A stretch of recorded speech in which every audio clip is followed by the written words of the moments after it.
नमस्कार, ओपिनियन भारत में आप सभी का स्वागत है। मैं हूं आपके साथ नेहा राय।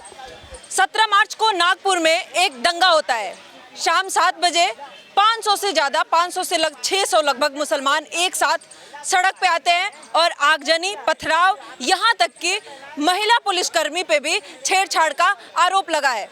आपको बता दें, ये तब शुरू हुआ जब कुछ हिंदू परिषद, कुछ हिंदू पक्ष के कार्यकर्ता, बीएचपी और बजरंग दल के लोग एक साथ औरंगजेब के कब्र को हटाने के लिए सड़क पे उतरे और इसके बाद 4 घंटे के अंदर लगभग वहाँ पे लोगों को इकट्ठा किया गया और ये दंगा शुरू हुआ। लेकिन सबसे बड़ी बात है कि इसके बाद भी अब तक वहाँ पे 51 लोग गिरफ्तार है, पुलिस के शिकंजे में है और सब के सब मुसलमान है। तो सबसे बड़ा सवाल है, आखिर इस विशेष समुदाय के लोग, खास करके जहां भी आगजनी और दंगा फसाद होता है तो कुछ खास विशेष समुदाय के ही लोग क्यों होते हैं। हम एक बार दिल्ली की जनता से उनकी राय लेते हैं। आखिर सर, 4 घंटे के अंदर 500 से 600 लोग इकट्ठा हो जाते हैं एक जगह पे और इतना बड़ा दंगा को अंजाम दिया जाता है, तो आखिर क्या ये सोची समझी साजिश है या फिर ऑलरेडी प्लानिंग किया हुआ ये दंगा है या अचानक से ये हुआ? देखिए, अभी आप यहाँ भंडारा भी बांटना शुरू करेंगे ना, उसमें भी जनता को इकट्ठा करने के लिए समय लग जाएगा, है ना। तो ये एक बात बताइए, यहाँ पे 500, 600, 1000 बंदा कैसे इकट्ठा हो गया? इसका तो प्री प्लान था ना। जा करके हमने इसी एरिया के अंदर, क्योंकि इस एरिया में हिंदुओं की आबादी ज़्यादा है, यहाँ जा करके ही हमने टारगेट करना है। और जो गिने चुने मुसलमान है उसका एक घर नहीं फूका गया, उसकी एक गाड़ी का शीशा नहीं टूटा गया, जो न्यूज़ में आ रहा है और पूरा आ रहा है।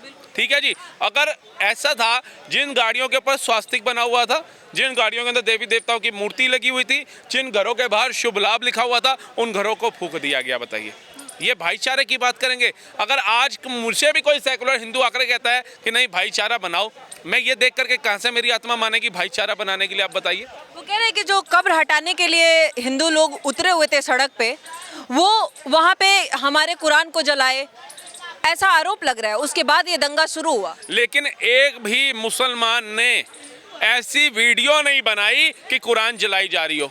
देखिए, कुरान उनके धर्म का प्रतीक है और हिंदुओं तो वैसे ही सनातन संस्कृति है, वो कभी ऐसा घिनौना काम तो नहीं करेगा कि किसी की कुरान जला दे।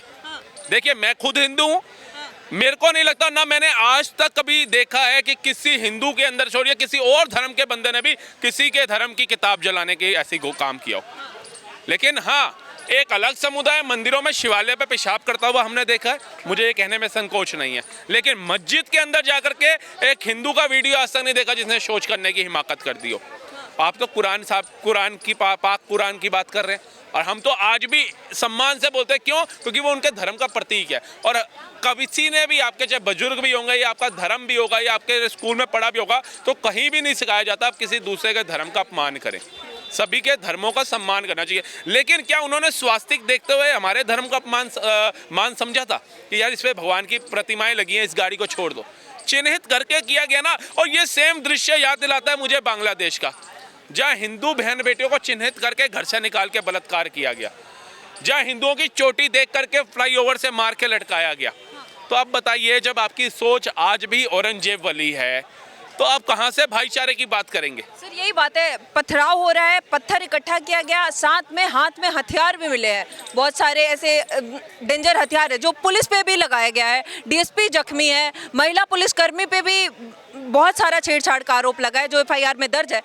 लेकिन सर, आखिर यहाँ तक मामला पहुँचा कैसे? इतना बड़ा दंगा, क्या लग रहा है मेन कारण क्या हो सकता है? मुस्लिम पक्ष भी अगर ऐसा कर रहा है तो मकसद क्या हो सकता है? मकसद इनका एक ही है। 57 कंट्रियां बन चुकी हैं, 58वीं इस्लामिक कब बने, बस सीधा साधा फंडा है। इस वक्फ बोर्ड का ये लोग समर्थन करते हैं। वक्फ बोर्ड ने आज तक अदर समुदाय के लिए छोड़ दो, धर्म के लोगों के लिए छोड़ दो, मुस्लिम समुदाय के लिए भी आज तक एक स्कूल, एक घर, एक हॉस्पिटल, एक विश्वविद्यालय नहीं बनाया। इवन कि अभी अगर कोई मुसलमान सड़कों पे रह रहा है ना, टूटी छत में भी रह रहा है, उसको भी छत देने का काम नहीं किया। इतनी जमीनें होने के बाद तीसरी सबसे ज्यादा पूरे भारत में। तो आप सोच सकते हैं कि मानसिकता किस ओर लेकर के जा रही है। और उस वक्त बोर्ड के समर्थन में अगर जंतर मंतर में हजारों लोग आ रहे हैं तो उनकी मानसिकता कहाँ जा रही है? तो ये भाईचारा सिर्फ नारे लगाने से नहीं होगा, भाईचारा आपको निभाना पड़ेगा। जिन हिंदुओं के घरों की गाड़ियां और जिनके घर तोड़े गए हैं, आगजनी करी गई है ना, उसका जो नुकसान हुआ है वो जाओ, हो सकता है उसमें कितने सेकुलर हिंदू भी हो, कितने भाईचारा निभाने वाले हिंदू भी हो। नागपुर में आज तक का इतिहास, जब तक मेरी उम्र हो गई 36 साल, मैंने आज तक नागपुर का मतलब कभी नहीं सुना कि वहाँ विवाद हुआ हो, कभी ऐसी आगजनी हुई, कभी ऐसी आपदा हुई हो। कांग्रेस का यही आरोप तो है 300 साल में आज तक वहाँ पे कोई ऐसा दंगा नहीं हुआ। बीजेपी क्या कर रही है? बीजेपी स्टेट है, वहाँ पे दंगा हुआ, आप क्या कर रहे थे? सरकार क्यों मौन? अब बीजेपी अगर योगी आदित्यनाथ का रूप लेकर के आएगी फिर तुम कहोगे लोकतंत्र खतरे में आ गया, संविधान ये सवाल तो उठ रहा है कि साथ में मिलकर सरकार बनाए हो तो आप वहाँ पे नहीं बुलडोजर चला रहे हो। उत्तर प्रदेश में आपकी अकेले की सरकार है तो आप वहाँ पे चला रहे हो। एनसीपी के नेता आके उसका समर्थन कर रहे हैं, कह रहे हैं कि ये तो इतिहास है, आप इतिहास को कैसे मिटा सकते हैं? हाँ, कौन सा इतिहास है? इतिहास होता है जिससे लोग कुछ सीखें। आप बताइए औरंगजेब से लोग क्या सीखेंगे? अपने भाई की गर्दन काट के दे दो, अपने बाप को पानी के लिए तरसा के मारो, पेड़ पे इतने पत्ते ना हो जितनी हिंदुओं की लाशें लटका दो, बहन बेटियों का दुष्कर्म करो, छोटे छोटे साहिबजादों को दीवारों में चुनवा दो अगर कोई गुरु साहिब के बच्चे आ रहे हैं तो, ठीक है, गुरुओं की गर्दनें काट दो अगर वो इस्लाम कबूल नहीं करते हैं तो। है शीशगंज गुरुद्वारा इसका जीता जाता उदाहरण है, इतिहास की पन्ने चीख चीख करके बता रहे हैं ये शीशगंज गुरुद्वारा साहिब क्यों बनाया गया। आप कितने इतिहास को मिटाने की बात करोगे, पहले ये तो बताओ। और मेरे को तो दुख इस बात का होता है कि आप हिंदुओं और मुसलमानों को तो लफड़ा पता नहीं कब से चला आ रहा है। मेरी तो उम्र 35-36 साल हो गई, लेकिन सिख भाई तो तुम्हें गले से लगा रहे हैं, गुरुद्वारे के प्रांगण में नमाज भी अदा करा रहे हैं, गले से गले भी लगा रहे हैं। जब तुम बोलते होगे औरंगजेब महान था, वजीर खान महान था, तो कभी सोचा है कि उन सिखों के दिल के अंदर कितनी पीड़ा होती होगी जब वो सोचते हैं हमारे छोटे छोटे साहिबजादों को दीवारों में जिस जाहिल ने, जिस मतलब दरिंदे ने चुनवा दिया, उसको ये लोग महान बता रहे हैं आकर के। बहुत मतलब मेरे को तो इतने मतलब दुख होता है लेकर के कि हमारे देश में आज भी ऐसे बेवकूफ़ लोग हैं। और बताइए, अगर तुम्हारे को औरंगजेब की कब्र से इतना प्यार है, आज क्यों वो ध्वस्त पड़ी है? आज क्यों वहाँ पर एक पेंट करने की औकात नहीं है किसी की? जाकर के लगाइए ना वाइट मार्बल, आज तक तो लगा नहीं पाए। आज अचानक अगर मराठा छत्रपति शिवाजी संभाजी महाराज जिनके साथ इतनी क्रूरता हुई, वो इतिहास अगर सामने ला दिया गया तो आपको मिर्ची लग गई। इनका उद्देश्य पता क्या है? वो था तो मुसलमान ना, मुसलमान का विरोध नहीं सहेगा, चाहे वो जितना मर्जी कल्प्रिट हो, जितना मर्जी दोषी हो, जितना मर्जी दरिंदा हो। लेकिन सर ये छावा मूवी आने के बाद ही इतना औरंगजेब को लेके क्यों विरोध में भी लोग उतरे और उनके समर्थन में भी लोग उतरे? इससे पहले क्यों नहीं? ये भी तो सवाल है कि इससे पहले क्यों नहीं बुलडोजर चल गया वहाँ पे? औरंगजेब तो पहले से वहाँ पे कब्र है, क्यों नहीं बुलडोजर चलाया गया? बताइए, आपके पिताजी, उनके पिताजी, ठीक है, पाकिस्तान से ही आए होंगे।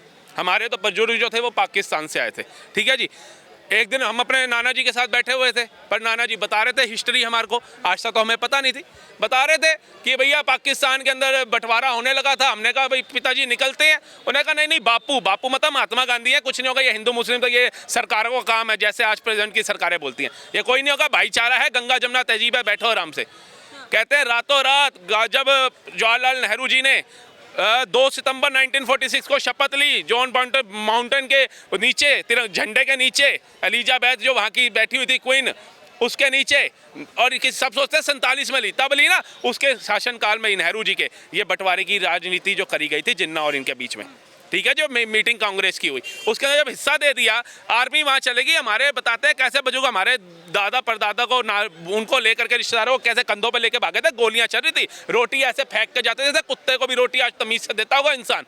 तो जिन्होंने वो दौर देखा हो और जिन माँ बुजुर्गों ने अपने बच्चों को वो दौर बताया हो ना, वो अगला स्टेप सोच समझ के रखेंगे। लेकिन सर विपक्ष ये भी कह रहा है कि महाराष्ट्र में और मुद्दों को भटकाने के लिए ये दंगा कराया गया और इन दंगा को इस तरह से दिखाया जा रहा है, वहाँ पे मेन जो मुद्दा है उसको तो उस पर सरकार बात ही नहीं कर रही। अरे ये बेवकूफ लोग हैं। अगर अभी इलेक्शन ना हुआ होता, महाराष्ट्र में सरकार ना बनी होती, तो ये कहते हैं हिंदू मुस्लिम का दंगा इसलिए करा दिया भाई इलेक्शन जीतना था।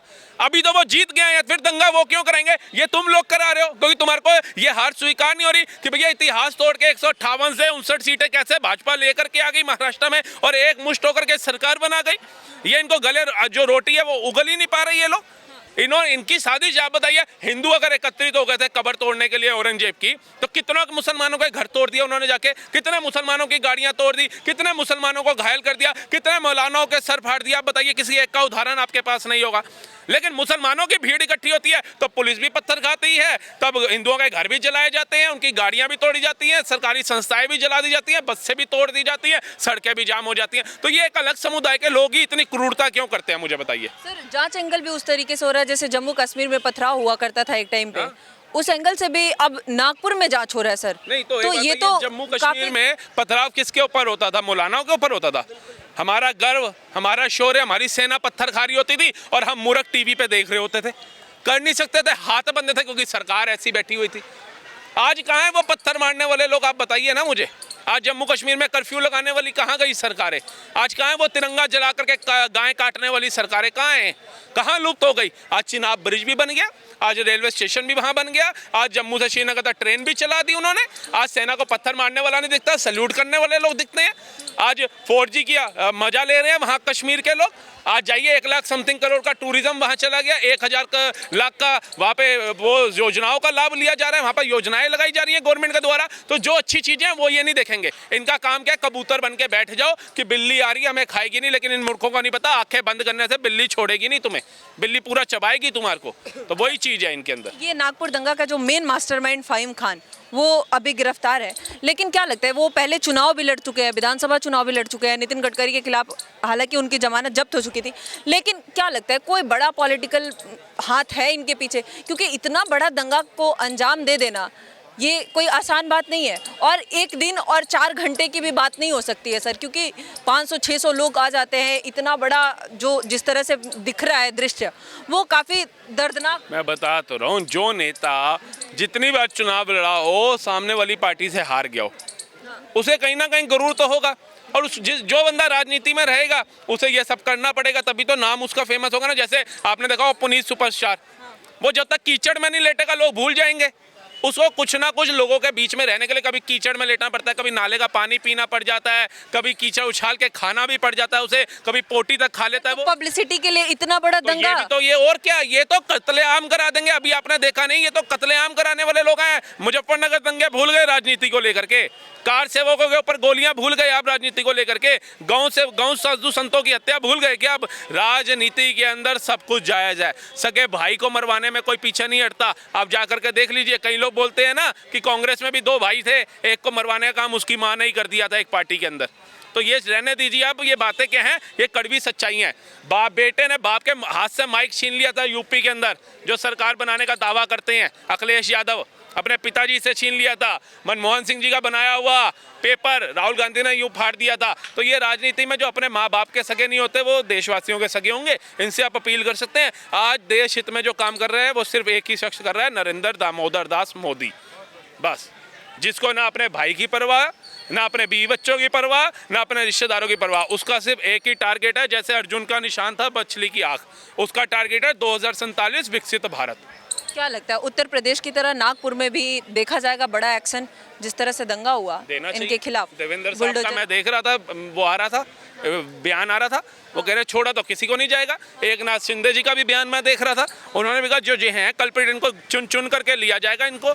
और जो कब्र की बात कर रहे हैं ना, जिन्होंने संभाजी महाराज से लेकर के छत्रपति शिवाजी महाराज जी तक, मराठा इसलिए है महाराष्ट्र के अंदर ना कि उन्होंने महाराष्ट्र को बचाने के अंदर सबसे बड़ा योगदान दिया छत्रपति शिवाजी ने। इनके औरंगजेब का काल होता तो आज वो हरे झंडे में लिप्त होता, केसरिया या भगवे में नहीं होता। लेकिन ये क्यों कह रहे शिवाजी का शौर्य है वो कब्र? काय का शौर्य है कब्र? शौर्य कब्र कभी शौर्य होती है? आप बताइए किसका शौर्य होती है? हैं? अब मैडम आप छोड़िए, विपक्ष तो कुछ भी कहेगा। विपक्ष अपने बाप की कब्र बना लेता हिंदू होकर के, उसका तो बस नहीं चल रहा था। वो तो खुल के कह रहा था मैं मुल्ला मुलायम सिंह यादव हूँ, जो करना है कर लो। जनता है यादव जी कह रहे हैं तो ठीक कह रहे होंगे। अपना उसको खुद का डीएनए नहीं पता था, वो बताएगा कि कब शौर्य था। संभाजी महाराज हो, छत्रपति शिवाजी महाराज हो, गुरु गोविंद सिंह साहिब जी हो, गुरु तेग बहादुर साहिब जी हो, इनका जो इतिहास था अगर वो हमारे जैसे युवाओं के सामने आया है, हमें अगर पता चला है कि उन्होंने सनातन धर्म बचाने के लिए अधर्म के खिलाफ कितनी बड़ी जंग लड़ी, कितनी बड़ी लड़ाई कर लड़ी, पूरा परिवार का परिवार वार दिया, तो उसके लिए हमें उनका नतमस्तक हो जाना चाहिए, ना कि ऐसे औरंगा शोरंगा के लिए हमारे को प्रचार करना चाहिए। आज भी औरंगजेब को समर्थन करने वाले लोगों के लिए क्या कहना चाहेंगे सर? क्योंकि ये बहुत ही दुख की बात है, देश में आज भी अगर ये किस लेवल का एग्जाम्पल सेट कर रहे हैं लोग जो औरंगजेब को समर्थन कर रहे हैं? समर्थन करना है अब्दुल कलाम साहब का करो, समर्थन करना है वीर अब्दुल हमीद साहब का करो, समर्थन करना है बिस्मिल्लाह खां का करो, समर्थन करना है अशफाकुल्लाह खां का करो। तुम्हारे साथ तुम बाद में उस कब्र पे पहुंचोगे, हिंदू तुम्हें पहले पंक्ति में खड़ा नजर आएगा। लेकिन अगर तुम समर्थन करोगे औरंगजेब का, बाबर का, अकबर का, शाहजहां का, तो तुम्हें जूता लेकर के हिंदू पीछे आएगा। क्योंकि जो हमारी शहीदियां गुरुओं ने दी, जो हमारे संभाजी महाराज हो, महाराणा प्रताप हो, पृथ्वीराज सिंह चौहान हो, जितने भी हमारे ऐसे योद्धा रहे, उनकी शहादत हो, उनकी शहीदी हो, वो भुलाई नहीं जाएगी। ठोक के बदला लिया जाएगा।